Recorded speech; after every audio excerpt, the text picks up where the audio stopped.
Baik, terima kasih Sasa atas penjelasannya. Kami akan melanjutkan penjelasan ke bab selanjutnya, yaitu aliansi strategis. Sebelumnya saya akan menjelaskan apa itu aliansi strategis. Aliansi strategis adalah hubungan formal antara dua atau lebih pihak untuk mencapai tujuan yang telah disepakati atau terkait keperluan bisnis. Ada beberapa jenis aliansi strategis. Yang pertama ada joint venture. Joint venture adalah dua atau lebih perusahaan yang membuat perusahaan secara legal dan mandiri. Joint venture sering disebut juga sebagai usaha patungan. Yang kedua ada equity strategic alliance atau aliansi strategis di mana ada dua atau lebih perusahaan yang memiliki presentase kepemilikan yang berbeda, tetapi terdapat kombinasi semua sumber daya dan kapabilitas di dalamnya. Yang ketiga ada non-equity strategic alliance, di mana dua atau lebih perusahaan itu memiliki hubungan kontraktual untuk menggunakan sebagian sumber daya yang kapabilitas unik untuk mengembangkan keunggulan bersaing. Dan yang terakhir ada global strategic alliance, di mana suatu kerjasama secara partnership dua atau lebih perusahaan lintas negara. Untuk saat ini, PT Sinergitas Indonesia Muda masih bekerja sama dengan dua unit bisnis yang sedang marak, yaitu transportasi online dan e-wallet. Untuk transportasi online sendiri ada Gojek, Grab, serta Shopee yang membawahi GoFood, GrabFood, ShopeeFood. Untuk e-wallet yang paling sering digunakan oleh konsumen yaitu ada OVO, ada ShopeePay, dan GoPay. Nah, PT Sinergitas Indonesia ini mendapatkan banyak benefit dari kerjasamanya dengan transportasi online, antara lain visibilitas merek, lalu ada brand exposure, brand awareness, akuisisi customer baru, lalu ada penanganan cepat, jadi lebih efektif dalam pendistribusian, lalu ada fitur rating juga, pemberian rating oleh konsumen, sehingga banyak konsumen yang penasaran dengan produk itu tadi. Jadi secara tidak langsung kerjasama dengan transportasi online membantu PT Sinergitas Indonesia Muda atau Swagger dalam memasarkan produknya. Selain itu, e-wallet juga mempermudah pembayaran tanpa kontak fisik sehingga konsumen menjadi lebih puas. Nah, sistem pengambilan keputusan distribusi yang dilaksanakan oleh PT Sinergitas Indonesia Muda adalah sentralisasi, di mana segala bentuk kegiatan distribusi masih dikelola oleh top manajemen atau manajemen puncak. Nah, PT Sinergitas Indonesia memiliki SOP tertentu terkait mitra maupun pendistribusian, sehingga untuk mengikat partner maupun mitra kerja, yaitu mereka melakukan yang terbaik dengan SOP dan standar-standar tertentu itu tadi, sehingga berusaha tidak mengecewakan mitra. Baik, saya akan melanjutkan penjelasan ke bab selanjutnya, yakni integrasi vertikal dalam distribusi. Nah, sebelumnya saya akan menjelaskan apa itu integrasi vertikal dalam distribusi. Integrasi vertikal adalah strategi tahapan-tahapan pendistribusian dari hulu ke hilir, dari produsen sampai ke end user. Nah, PT Sinergitas Indonesia Muda yang membawai Swagger masih melakukan distribusinya sendiri tanpa pihak ketiga, yakni dari top manajemen ke retail yang ada di Sidoarjo maupun Surabaya. Nah, keputusan tersebut diambil karena outlet ini masih dalam cakupan wilayah yang sempit, yakni di Surabaya dan Sidoarjo. Jadi masih terhandle dengan baik tanpa membutuhkan pihak ketiga untuk pendistribusian. Nah, sejauh ini Swagger juga masih berfokus pada ekspansi bisnis sehingga tidak memproduksi bahan baku produk sendiri. Jadi Swagger yang dibawahi oleh PT Sinergitas Indonesia Muda ini mempertimbangkan biaya yang dikeluarkan akan lebih efektif apabila membeli bahan baku daripada memproduksi sendiri, karena memproduksi sendiri juga perlu adanya uji kelayakan dan lain sebagainya, seperti itu. Pembahasan selanjutnya yakni tentang bab Law in Channel Marketing atau hukum maupun kebijakan dalam saluran pemasaran. Terdapat beberapa kebijakan yang telah diterapkan oleh PT Sinergitas Indonesia Muda yang membawai Swagger. Yang pertama ada kebijakan cakupan pasar, lalu kebijakan menyeleksi calon mitra, kebijakan lini produk, kebijakan penentuan harga, hingga kebijakan pemberhentian kerjasama. Melalui interview yang telah kami lakukan, CEO dari Swogger menjelaskan tentang kebijakan menyeleksi calon mitra. Penyeleksian calon mitra itu dilakukan dengan acuan customer behavior. Mengapa demikian? Konsumen itu cenderung suka untuk dimengerti. Jadi aplikasi transportasi online apa saja yang digunakan oleh konsumen, maka Swogger perlu melakukan riset mana transportasi online yang paling digemari untuk digunakan. Begitu juga dengan e-wallet, mana bank maupun e-wallet yang sering digunakan, yang memudahkan konsumen. Karena dimengerti itu tadi, konsumen terdorong untuk membeli produk Swogger. Selanjutnya, kebijakan tentang cakupan pasar. Swogger menetapkan bahwa tiap outlet itu memiliki jarak minimal yakni 2-3 km agar tidak terlalu dekat dan tidak terlalu jauh. Tetapi jika lebih dari 2-3 km itu juga tidak masalah. Lalu ada kebijakan lini produk. Lini produk sendiri itu adalah variasi dalam satu varian yang akan dikeluarkan. Nah, Swogger setiap launching suatu varian produk itu mempertimbangkan kesesuaian calon produk dan nilai yang ditawarkan. Jadi setiap variasi itu memiliki setiap varian yang akan dikeluarkan itu memiliki maksimal 3 lini produk agar tidak menghilangkan ciri khas serta mementingkan keberhasilan produk di pasaran. Daripada lininya semakin panjang dan tidak laku, lebih baik lininya sedikit tapi pasti sesuai forecast yang telah dilakukan oleh tim riset. Dan yang terakhir ada kebijakan pemberhentian kerjasama. PT Sinergitas Indonesia Muda itu tidak terlalu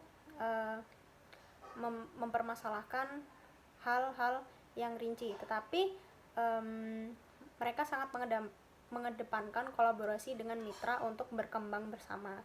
Nah, pemberhentian kerjasama itu bisa terjadi apabila terjadi pelanggaran kontrak yang tidak sesuai dengan kontrak yang telah ditandatangani, dan apabila kerjasama yang sedang dilakukan itu sudah tidak menguntungkan lagi bagi perusahaan, maka perlu dilakukan pemberhentian kerjasama. Saya akan melanjutkan pembahasan selanjutnya tentang logistik dan manajemen pasokan. Sebelumnya saya akan menjelaskan apa itu supply chain management dan logistik, yaitu pengelolaan arus produk dari produsen lalu ke perusahaan hingga ke konsumen. Nah, PT Sinergitas Indonesia Muda sendiri masih membeli produk dari supplier, sehingga penyaluran bahan baku juga dilakukan oleh top manajemen. Jadi distribusinya masih menggunakan sistem sentralisasi. Jadi bahan baku yang telah dibeli dari supplier disalurkan oleh top manajemen ke retail, ke outlet dengan sendiri tanpa bantuan dari pihak ketiga. Nah, selain itu, Swogger itu memiliki buffer stock tersendiri untuk persiapan apabila ada kekurangan stok pada outlet tertentu. Jadi di outlet itu memiliki gudang sendiri-sendiri, jadi tidak ada gudang utama yang besar gitu. Nah, Swogger juga menetapkan SOP yang terstandarisasi pada setiap outletnya agar menjaga operasional outlet. Selain itu dilakukan pemantauan oleh supervisor dan manajer agar aktivitas produksi di dalam outlet hingga distribusi ke konsumen itu bisa efektif dan efisien. Swogger juga menetapkan SOP bahwa proses pembuatan satu gelas minuman itu maksimal 2 menit dengan keterampilan barista yang telah di training gitu.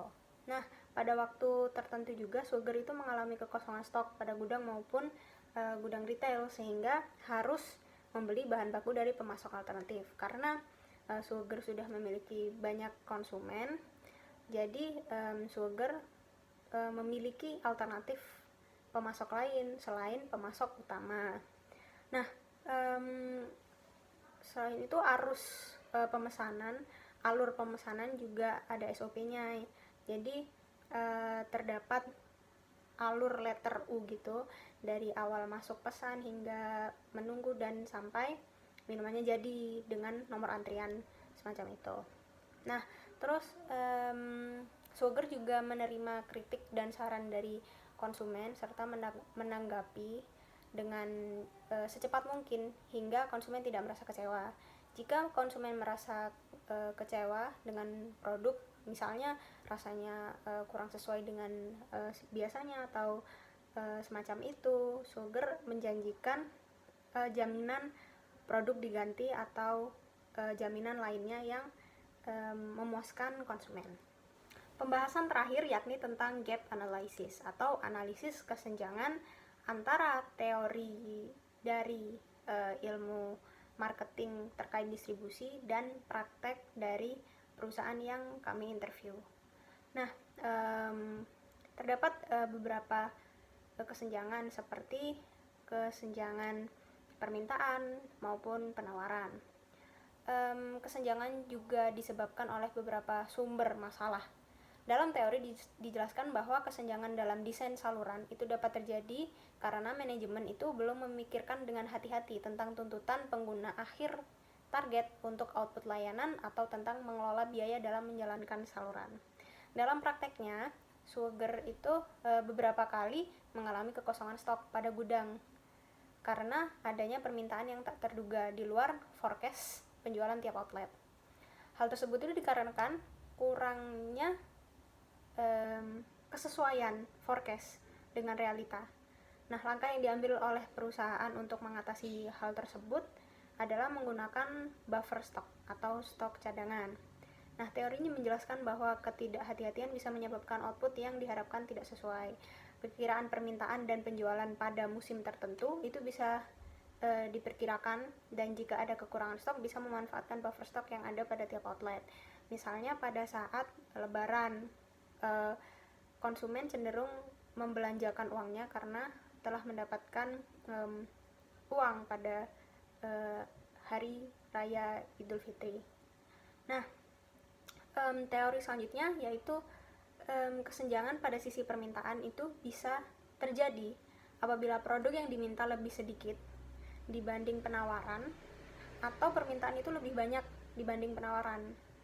Nah, Swagger ini mengalami ketidakstabilan permintaan pada musim-musim tertentu, seperti pada musim hujan karena cuacanya dingin, permintaan itu lebih sedikit, dan sebaliknya untuk musim kemarau, karena musim kemarau suhunya cenderung panas, maka konsumen cenderung konsumtif terhadap Swagger.